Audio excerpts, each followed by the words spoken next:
Os YouTube, as I said in my last video, it's that time again. Sonic comes back to us again, but in 3D, 2D side-scrolling goodness. That's right, Classic Sonic is back, but this time we're visited by an old and new friends alike along with some extra tricks to old staples. But can this game carry on the spirit of Classic Sonic? Let's find out.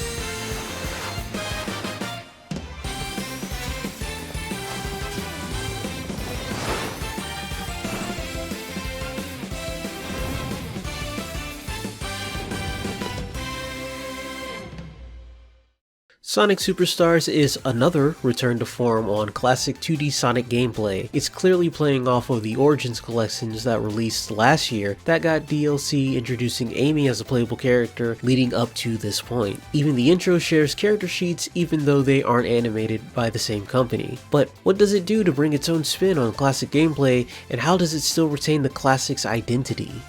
Starting with the plot, Eggman has made his way to the North Star Islands and seems to be up to no good again. But he's not alone this time. He's hired the Merc Knack the Weasel, the Wolf Fang the Sniper, the Jerboa Fang the Hunter, and forced the local Trip the Sungazer into helping him. Not only is he capturing the island's animals to power his boss robots, but he also seems to be looking for some sort of flying cow. Sonic and friends have caught on to his plans and are in hot pursuit to stop him once again. Well, to start things off, our first stage is a lush green close by the coast hill area, so we're in top form right off the bat. If you're a longtime fan, the minute you touch Sonic will be like riding a bike. His movement is on point even if it might not seem that way at first glance. It's probably the difference between animation in 2D sprites and 3D models. They need their little tricks to feel just right, so Knuckles' landing lag feels a little bit more pronounced. Speaking of Knuckles, he's back as he always has been with his climbing and his gliding. Tails' flying limit seems to be based on time instead of things like height or a certain amount of button presses. As for Sonic and Amy, their shared movement options are a shared drop dash like mechanic, and Amy gets an extra jump. Her hammer extends her hitbox as well, so once again, she's pretty much the cream of the crop when it comes to picking a character to blast through the game with. And to top it all off, being completely opinionated, I kinda want the insta-shield back. I'm tired of the drop dash. Amy proves that the extra range is great, and the insta-shield make bouncing off enemies feel that bit extra special. I'd also like the elemental shields back because they're missing in this game, and when Amy also has something like a drop dash, Sonic really is missing the thing that makes him special. But overall, when it comes to controls, this game gets top marks. As for levels, you have 11 different zones to blast through. Bridge Island Zone is something familiar along with something new. A few new automation gimmicks to get you used to the speed and movement of the game. Speed Jungle starts throwing curveballs at you with many different intersecting alternate routes that it blatantly rubs in your face to get you thinking about level exploration. Sky Temple is large and expansive with both horizontal and vertical, getting you used to running every which way to figure out the level flow and how to always make sure you're progressing. The level design in this game is really interesting and fresh with how some of them are laid out. From an infinite scrolling vertical climb to playing an impromptu game of Breakout, each act can bring you a new surprise. Unless the gimmick is pinball, in which they try to do it twice. One was enough. But that's not all. Then you have these story-specific character acts and you get even more challenges and surprises. These acts add story elements and make challenges specific to that character's abilities. Everybody gets one, and I'm pretty sure it's these acts that hold back other zones that only have one act to them. But that's pure conjecture. When I first looked at this game, I thought the level design reminded me of Sonic CD. You know, the last game Naoto Oshima was a design lead on. But after playing it, that's not the case at all. Well, Speed Jungle a little bit. While the levels are large and will have you running every which way, it's somehow very easy to find your way around. Even the signposts will tell you which direction you should be going in once you hit them. They also bring in new bonus stages. It's the Sonic 1 special stage, but this time you're collecting tokens. They're okay, but the fact that you don't get power-ups from them makes me not bother going in them at all. Could be better, but overall inoffensive.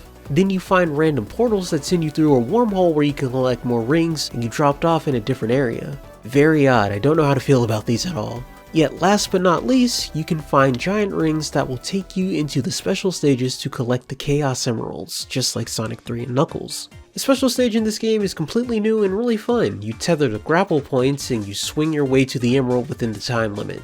It's the closest I'm getting to playing Spider-Man this year.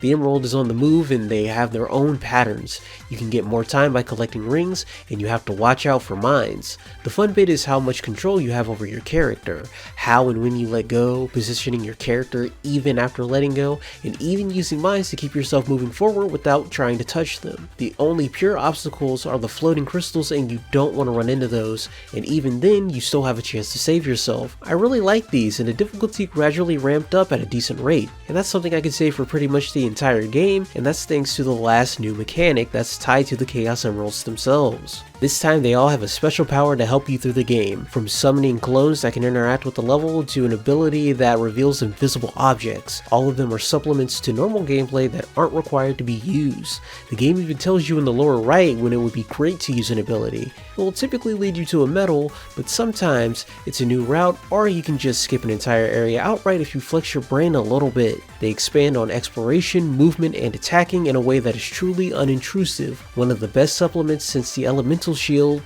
yet I still want those back though. Make room for both, please. Finally, I'd be remiss if I didn't talk about the bosses. When it comes to game design, the bosses take cues from more modern Sonic games. You just can't spam your hits and kill them in seconds. They have periods of invincibility so they can actually get their attacks out. Now, comparing them to something like the Sonic 4 games, they move at a faster pace, but still slower than the classic games. Some bosses have gimmicks where you can't hit them for a certain period of time or even at all normally, but when you know the pattern and combine your emerald powers, you can take most of them out fairly quickly. To be honest, I think it's all the extra animations that make them feel drawn out most of the time, and it's the last few that do actually start wasting your time and start taking way too long to beat, but that's a critique for later. Let's talk about those medals I kept bringing up. They're for the shot where you can build a robot to use in the game's battle mode. There might also be a special secret in the single player if you build up your robot there as well. You get robot parts by completing certain acts and collecting medals from golden robots and stages. There's even a special part for collecting all the rings in a signpost bonus stage as well. While single player is where you'll be collecting most of your parts, it's the multiplayer mode where you'll be using your robot most of the time. And the battle mode where you can play with people online, crossplay with all consoles and versions of this game. I'm playing on the Switch, but people on PC will have to download some Epic Store extensions to connect to the internet. Not the launcher itself, but some online components. I feel like this is probably why Steam wasn't mentioned until a month before the game release, but hey, that's more conjecture. As for the modes themselves, there are a few ranging from collecting stars, last man survival, and a straightforward race. It's neat, but I'm not going to pretend that I care about this. More modes in games are great, but I honestly think we would have been fine with just a racing mode. By the time I finished the game, I didn't have many medals, but I also didn't go out of my way to get them. If you combine the ones you find normally with the ones from bonus stages, and then the ones you get from special stages because you can only get one emerald per zone, it's possible to get about over 20 per level. And because I finally got to play it myself after finishing the script, let's talk about the game's co-op play. It's local co-op only, which in the year of our Lord 2023, I find weird that co-op focused games are doing online co-op less and pared down lower than an Xbox 360 game. The co-op in this game is fine compared to past Sonic games. The only game where I can think of co-op being a big deal in is honestly Sonic 4 Episode 2, where teamwork between Sonic and Tails is focused in the game design, and the game with probably the best co-op mode in it is probably Sonic Advance 3, where both characters run through the same level with their own screen. Sonic Superstars opts for a more Sonic 4 approach where everyone shares the same screen, and if someone lags behind, they turn into a floating ball. The saving grace is that when you decide to come back, you keep pace with your partner and start running with them. That being said, it's weird when the game decides who's in the lead and you get almost no leeway of going off screen, even in the boss areas. It's not horrible, in fact it's pretty fun, it's just a bit awkward. Honestly, I think the advanced story approach would be the best. At least for online, everyone would get their own screen, and if you're next to each other, you get cool combo moves that aren't needed to beat the game, but enhance the experience. The other problem with the co-op is that it feels tacked on. If you're playing this game for the story, co-op turns off during character-focused acts. Then after beating the game, you unlock a hard mode that's only single player, but adds more story content. If you can't play through the full game in co-op, that's pretty lame. While as fun as the co-op mode is at its most basic level, I'd personally would sacrifice battle mode for a better co-op experience in a heartbeat. That's pretty much the game on a basic level. It takes something old and makes it new again. As I said before, there's a hard mode that I think ramps up the difficulty pretty well for the most part. Most of my criticisms are specific and involve spoilers, so I'll get to those before I start to generalize again. But if there's one thing I can criticize right now, it's the loading. It always hitches a bit in the game and it tries to run animations over transitions, so it's always kind of disruptive a little bit, and it's worst on the Switch. My game even crashed once while loading, and I was worried that I'd have to do a whole stage over again, but luckily it saved before the transition. Now that that's wrapped up, I say it's spoiler time. I'll give you a time code to jump to more talk about the presentation. As I said, there's nothing really wrong with this game. You'd think the harder mode would show its cracks, but it's remixed in a way where I can't really judge the base game on its design much. After beating the story mode, you unlock Trip's story. It's the game again, but you can only play as Trip in a harder mode. It gives a very and Knuckles vibe to the whole thing, egg robos included. The levels have more enemies, slight modification to routes, and some safety nets taken out. For example, Sky Temple Zone is a stage where you'd think you'd be falling down bottomless pits the whole time, but in normal mode you have air gusts that save you. Not in hard mode, and I think that's fair. Bosses have a few more patterns and tricks, but sadly they also take more hits to kill, combining my most loved and hated hard mode mentalities. Trip also runs through the character acts, which also aren't much of a problem. Sonic's is pretty normal, Knuckles works well enough because of her special ability to stick to surfaces, Amy's is a bit annoying because of how you have to interact with some objects, and Tails is the worst because it's designed around someone who can fly. Yet I still think this hard mode is pretty good because it took me around the same time to get through it as it was on my first playthrough. You even keep all the Chaos Emeralds, and Trip even has a special super form for herself. It's a little slow, probably because it lets you fight through the level, but I'd rather she'd just play the same with an extra fire attack myself. But even the idea of just playing through the game twice was also super fun. There were a lot of gimmicks and levels that I just wanted to go back to as well. The cyber stage is interesting and varied. The Fantasy Zone level beats the hell out of the Mean Bean Machine boss fight in Mania. The only problem are some of the bosses, and that goes for both normal and hard mode to be honest. But speaking of the bosses, it really starts to hit you how long they take when you unlock the super form and you're waiting about 3 or 5 seconds for a transition or some sort of recovery animation. It hits worse with Trip because of the extra hits in hard mode. But then you have the auto-scrolling boss that's near the end of the game that's accompanied with dodging hazards, and that takes about 4 minutes to beat clean anyway. But then you have the final bosses, and there's a different one for both normal and hard mode. In normal mode you fight Eggman, and in hard mode it's Fang. Both have 2 phases without any checkpoints, and the real pain in the ass is the length of it all. You spend most of the boss fights dodging attacks, then directly attacking them, so you're in them for what feels like 6 minutes, and that's if you're getting every possible hit. I'm all for bosses actually being able to do their moves, but there's a limit to it, and it's past 2 minutes ago. Compound that with a lot of their attacks just outright killing you, Fang, you start to wonder why the game's suddenly trying so hard. Both of these bosses are high difficulty spikes that come out of nowhere, and I think it would have been better if they had checkpoints between phases, or if they didn't try to bypass your rings so much as they did. It honestly feels like the closer they got to the end of the game, they realized that the player had infinite lives, so they decided to test your patience more than your skill. And after all of that, you unlock the last story. That's right, it's Sonic Adventure time. If Sonic Adventure was straight ass. If you thought the other bosses were awful, Supersonic's is somehow worse. I've never seen a Supersonic boss waste your time as much as this one does, and seeing how you start off with 50 rings like normal, it's really annoying. You spend most of this boss fight collecting rings because most of this guy's attacks don't matter. You figure out how to min-max damage and hope that you have a good rotation of quick attacks and ring support from Tails and Knuckles. I hope they don't show up when the dragon transitions into charging you and they disappear with your collected rings. Also, whose idea was it to have Supersonic's dash use up rings? It was in Mania as well, and I'm willing to blame the start of the problem if we find it.